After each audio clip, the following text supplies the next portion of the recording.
नमस्कार दोस्तों, स्वागत है आप सभी का आज के इस वीडियो में। ये वीडियो आपके पास में कल के दिन आएगा, क्योंकि एक दिन पहले इस वीडियो को मैं इसलिए बना रहा हूँ क्योंकि जिस प्रकार का घटनाक्रम हो रहा है, जिस प्रकार के ग्रहों की स्थिति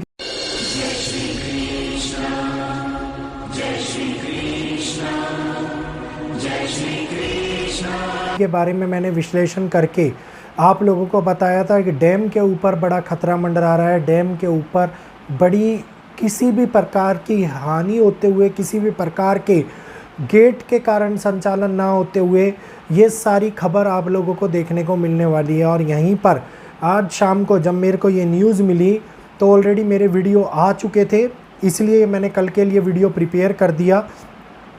कर्नाटका और आंध्र प्रदेश साउथ डायरेक्शन और वही जल प्रलय जलमग्न की स्थिति का उत्पन्न होना।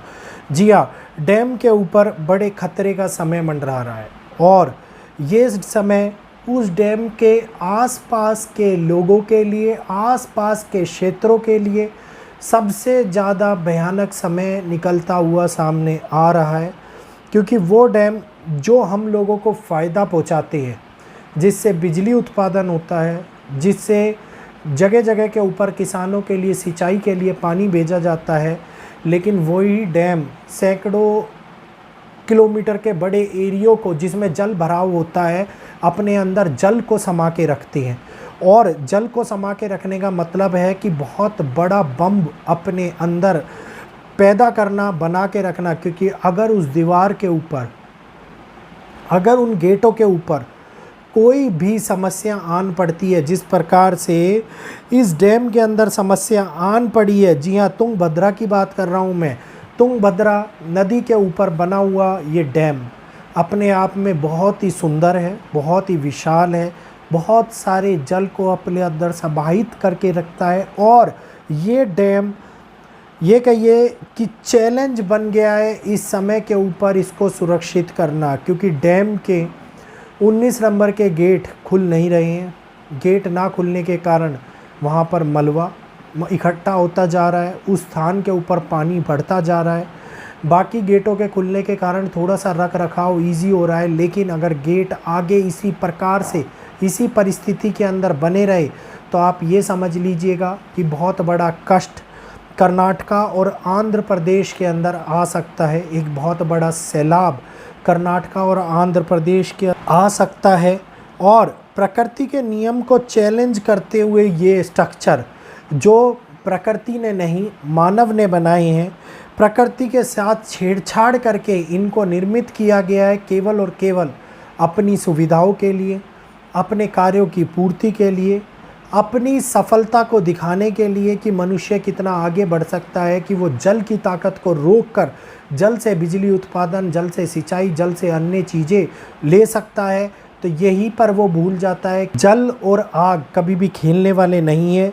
ये बाहरी समस्याओं को उत्पन्न कर सकते हैं और इनके कारण बहुत बड़ी विशालकाय बाढ़ भी हमारे सामने आ सकती है। ये ताकतपूर्ण चीज़ जो आज के समय में ग्रहों की दशा के कारण ये दिखा रही है कि इतना बड़ा जल भराव, जल संकट को भी उत्पन्न कर सकता है। और वहीं 19 नंबर के गेट के ख़राब होने का कारण है तुंगभद्रा के अंदर जो पानी का जुड़ाव है, जो पानी छोड़ना है उसको ठीक से छोड़ा नहीं जा रहा है। पानी एकत्रित होता जा रहा है। ढाल के ऊपर, नदी के समतल ना होने की बजाय नदी के ढाल के ऊपर बना हुआ ये डैम, ये आगे समस्याओं का कारण भी बन सकता है, क्योंकि लगातार पानी इसके अंदर स्टोर होता जा रहा है। वहाँ के कर्नाटका के खुद चीफ मिनिस्टर ने जाकर के इसका ब्यौरा किया है, मुआयना किया है।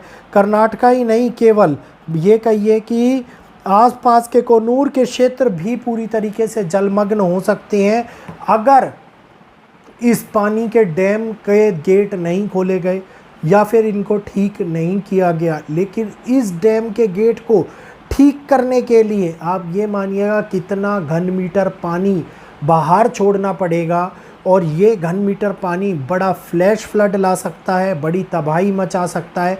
आसपास के ज़िले और गाँव के अंदर अलर्ट पहले से दे दिया है गवर्नमेंट ने। तो ये बात हम लोगों को माननी चाहिए कि अब जो इस समय के ऊपर चंद्रमा मेल खा रहे हैं, वाटर एलिमेंट एक्टिवेट हो रखा है और आइडियल सब कॉन्टिनेंटल के अंदर बड़ी आपदा की चेतावनी भी देखने को मिल रही है। और साउथ के अंदर मैं इसी प्रकार की घटना का जिक्र आप लोगों के सामने कर रहा था कि महीने के अंदर कभी अंत तक इस प्रकार से कोई बड़ी घटना ना हो जाए जिसके अंदर मनुष्यों को, सैकड़ों की संख्या के अंदर मनुष्य को हानि का सामना करना पड़े। तो अब लगातार एक के बाद एक ग्रहिक परिस्थिति मनुष्य के नवनिर्माण के कारण, स्वयं भू परिस्थितियों के कारण या प्राकृतिक परिस्थितियों के कारण हमारे सामने निकल के आ रही है। और इन परिस्थितियों को हम देख भी रहे हैं, मूल्यांकन भी कर रहे हैं और समझ भी रहे हैं कि अब लगातार एक बदलाव की नीति, एक बदलाव का समय जो हमारे पास में प्रकृति के नियमों को, मनुष्य को मनुष्यता दिखाने के लिए, सभ्यता को समझाने के लिए हमारे सामने कठोर निर्णय, कठोर पग, कठोर कठिनाइयाँ उत्पन्न करता हुआ आ रहा है। जिस कारण हम लोगों को ऐसा लग रहा है कि अब समय प्रकृति के बदलाव का है। अब समय हम लोगों को उस समीक्षा करने का है कि आने वाले टाइम के अंदर क्या हकीकत में भू बदलाव स्टार्ट हो चुके हैं, क्या ये बार बार आते हुए भूकंप, हिमालय के अंदर खतरे की चेतावनी देते हुए हमारे साइंटिस्ट एक बड़े खतरे की चेतावनी के रूप में हम लोगों को पहले से आगाह कर रहे हैं। लेकिन चेतावनी का मतलब होता है कि भविष्य में ऐसा कुछ हो जाना जिसकी हम पहले से कल्पना कर रहे हैं। तो भविष्य के अंदर ऐसा कुछ अगर हुआ तो समझ लीजिएगा कि बहुत सारी जगहों के ऊपर नुकसान होगा, सैकड़ों की संख्या के अंदर घर सैलाब में बह जाएंगे और राज्य सरकार से लेकर के केंद्र सरकार तक लोगों को यही देखते हुए नजर आएंगे कि किस प्रकार से प्रकृति ने चारों तरफ सैलाब और कोहराम मचा दिया। अब जो कि प्रकृति के नियम चैलेंज हो रहे हैं, इसके साथ साथ हमारे बॉर्डर्स के ऊपर भी घटनाएं विद्रोही उत्पन्न होती जा रही हैं, बड़ी डिस्टरबेंस का कारण बन सकती है, बड़ी डिस्टरबेंस क्रिएट हो सकती है। इस अपकमिंग क्वार्टर के अंदर आप ये समझिएगा कि लड़ाइयाँ और भी ज़्यादा विध्वंसक, और भी ज़्यादा खतरनाक, और भी ज़्यादा दो देशों के अंदर भड़काव की नीति, जान मान की हानि पहुँचाती हुई, मनुष्य को ये दिखाती हुई कि मनुष्य सभ्यता का अंत अब नज़दीक है, इस प्रकार के कठिन परिणामों को हमारे सामने निकाल के ला रही है। कल आपने बहुत सारे लोगों ने ये बोला कि भैया डायरेक्शंस को मत बताया कीजिए, राज्यों के नाम लिया कीजिए। दोस्त, अगर मैं राज्य के नाम लूँगा तो एक एक राज्य के बारे में मेरे को बताना पड़ेगा, उस राज्य का मूल्यांकन, विश्लेषण कुंडली का करना पड़ेगा। डायरेक्शंस आप जिन जगहों पर रह रहे हैं उस स्टेट्स के अंदर हर जगह की 4 डायरेक्शंस होती हैं, हर स्थान को 4 भागों के अंदर बांटा गया है।